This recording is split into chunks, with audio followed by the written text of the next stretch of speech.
mardi, toute l'Afrique sera derrière le Congo pour pousser le Congo à aller chercher cette 10e place africaine. Il n'y a pas droit à l'excuse. On ne va pas excuser les Congolais s'ils n'arrivent pas à gagner ce match. Les Congolais, vous mes abonnés congolais, on ne va pas vous excuser si vous ne gagnez pas la Jamaïque. Donc pour moi, je vous dirais, ça me vaudrait mieux que vous laissez les Nigeria passer si vous ne gagnez pas la Jamaïque. Parce que la Jamaïque que j'ai vu jouer, il ne mérite pas d'être qualifié à la Coupe du Monde. Donc le Congo, vous avez éliminé les Cameroun, vous avez éliminé... Salut les gars, bienvenue dans les foot. On va parler de cette trêve internationale qui a commencé depuis les jeudi ou les mercredis comme ça, avec de matchs amicaux des équipes nationales. On va parler principalement aux équipes africaines qualifiées pour la Coupe du Monde, comment ces équipes-là s'est comportées. Donc, et on va parler du barrage intercontinental où le Congo doit aller chercher les 10e ticket pour l'Afrique. Donc, soyez la bienvenue dans les foot du foot. Si c'est ton première fois ou c'est ta première fois plutôt de nous retrouver sur YouTube. Donc, n'oublie pas de vous abonner. Notre chaîne est sur YouTube, sur TikTok, encore sur Facebook. On parle ici du football africain. Donc, merci de laisser ton pouce et de nous dire dans les commentaires ce que tu as vraiment aimé dans notre partage d'aujourd'hui. Les équipes-là ont joué le match amical durant ce week-end. Donc, c'est ce qu'on va parler dans cette vidéo. On va voir le flow et le flat de ces équipes-là qui ont déjà commencé leur préparation pour la Coupe du Monde. Premièrement, on va parler du match, le score fleuve que l'Algérie a infligé à la Guatemala. On va voir que l'Algérie a joué le premier match amical face à la Guatemala. Et bien, l'Algérie était tout fait, tout flamme. Elle a crasé son adversaire par 7-0 sans appel. Donc, le Guatemala, ben, ce n'est pas une grande équipe aussi, les Guatemala. Ben, voilà. Donc, mais c'est bon pour l'Algérie, gagner la confiance de l'Algérie qui se trouve dans le groupe de l'Argentine. Donc, l'Algérie s'est bien comportée dans ce match-là. Et notre score fleuve, c'est la Côte d'Ivoire a battu la Corée du Sud par les scores sans appel de 4-0. Vraiment, bravo les Ivoiriens, bravo parce que la Côte d'Ivoire, pour moi, si on compare la qualité des adversaires que les équipes africaines ont affrontés, la Corée du Nord quand même, la Corée du Sud plutôt, c'est une adversaire vraiment à prendre au sérieux. Hein.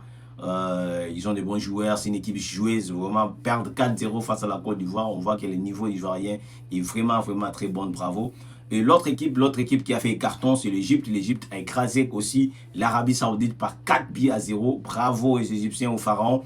Donc, c'était pas un match facile, comme je disais. L'Égypte a pu quand même gérer ce match pour revenir plutôt, sortir vainqueur de ce match par 4-0. Un autre résultat quand même convaincant pour les équipes africaines, c'était le Sénégal qui a battu 2-0 au Stade de France, l'équipe de Pérou. Le Sénégal qui est tout fait, tout flamme, le champion d'Afrique qui a profité de l'occasion pour montrer, présenter son trophée à ses supporters. Le stade était plein à craquer, vraiment bravo aux Sénégalais qui ont réussi quand même pas à faire 2-0. 2-0 signifie des trophées, donc pour faire taire toutes les polémiques. Donc bravo du côté du Sénégal. Et le Sénégal, comme je dis tout le temps dans mes vidéos, donc le Sénégal est parmi les équipes africaines favoris, pourquoi pas pour aller vers le dernier carré, pourquoi pas pour aller chercher la coupe. La Tunisie aussi a réussi quand même son entame. La Tunisie a battu l'Haïti 1-0 plutôt. C'est les matchs joués du côté de Montréal au Canada. Donc, c'est ça les victoires. Et les équipes il y a d'autres équipes qui ont fait réaliser des contre-performances comme les Ghana. Les Ghana a tombé lourdement par 5-1. Le Ghana qui était battu lourdement face à l'Autriche. Et c'est très inquiétant pour les Ghana parce que les Ghana n'ont pas joué la Coupe d'Afrique. Et tomber si lourd comme ça face à une équipe autrichienne qui retrouve la Coupe du Monde, ça commence à être inquiétant pour les Ghana.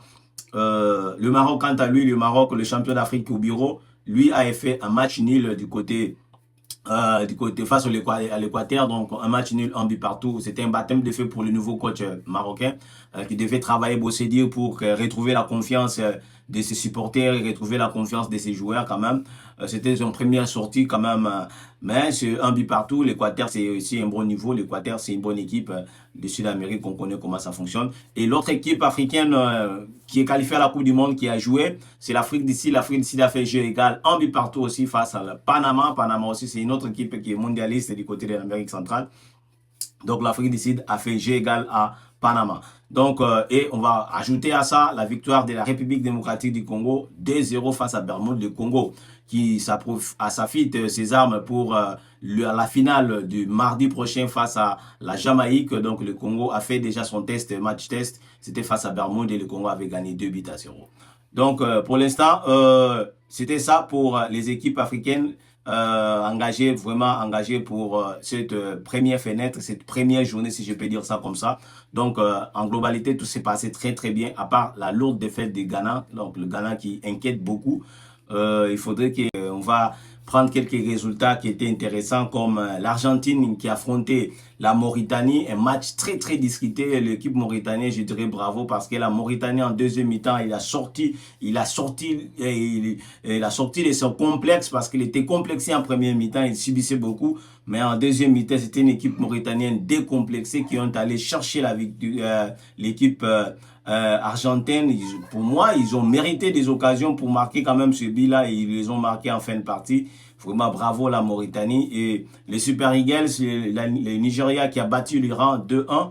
Donc c'était aussi très bien comporté. Le Nigeria qui ne va pas participer à cette Coupe du Monde. Dommage. Et les continents continuent à sombrer. Le Cameroun a sombré face à l'Autriche, plutôt à l'Australie, excusez-moi, 1-0.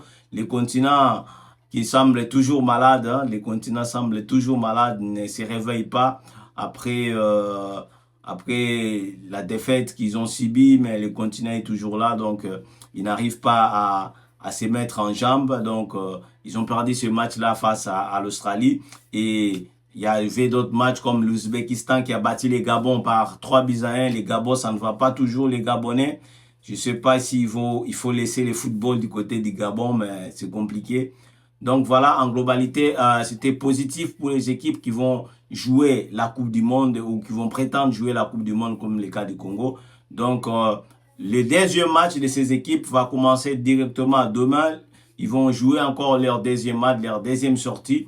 Et on a de belles affiches aussi pour ces deuxièmes sorties, en souhaitant que ces équipes-là réalisent 100%, gagnent. Et surtout, le mardi, toute l'Afrique sera derrière le Congo pour pousser le Congo à aller chercher cette 10e place africaine, et une qualification historique aussi pour le Congo après avoir attendu pendant plus de 52 ans.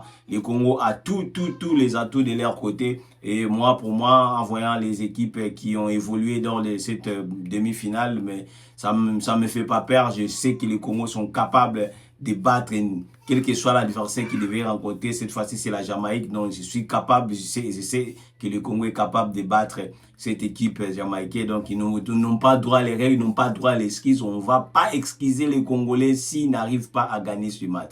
Les Congolais, vous, mes abonnés congolais, on ne va pas vous excuser si vous ne gagnez pas la Jamaïque. Donc, pour moi, je vous dirais, ça me vaudrait mieux que vous laissez les Nigeria passer si vous ne gagnez pas la Jamaïque. Parce que la Jamaïque que j'ai vu jouer, il ne mérite pas d'être qualifié à la Coupe du Monde. Donc,